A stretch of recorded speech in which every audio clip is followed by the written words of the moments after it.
یو بل عجیبه نکته هغه دا ده چې الله تعالی جل جلاله ولي رمضان المبارک یو میاشت فرض کړي، تر یو میاشتې ولې زیات نه کوي او تر یو میاشتې ولې کم نه کوي. علماء کرام د دې یو عجیب باریکه نکته ذکر کوي، هغه دا چې که چیرې الله جل جلاله یو هفته یا 2 هفتې مثلا روژه فرض کړې وای، نو د انسان په بدن کې د هغه اثر نه پرېوتل، نو انسان چې خپل پر نفس باندې د قابو کېدو مشق ادا کوي، هغه مشق په یو هفته یا په 2 یا په 3 نه راتلی،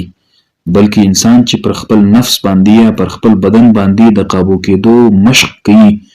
نو هغه دپاره لازمي او ضروري او لابدي ده چې هغه به یو میاشت روژه نیسي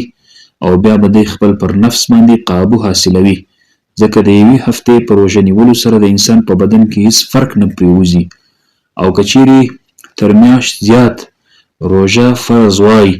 نو بیا د انسان بدن د ناجوړتیا او د مشکلاتو سره مخ کېدل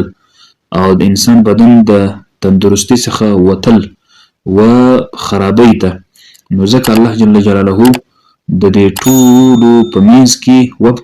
وابتغ بین ذلک سبیلا باندې او خیر الامور اوسطها باندې عمل په موږ تاسو راوکړه چې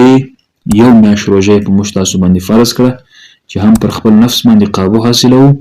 او ورسره سره انسان بدن تندرست هم وي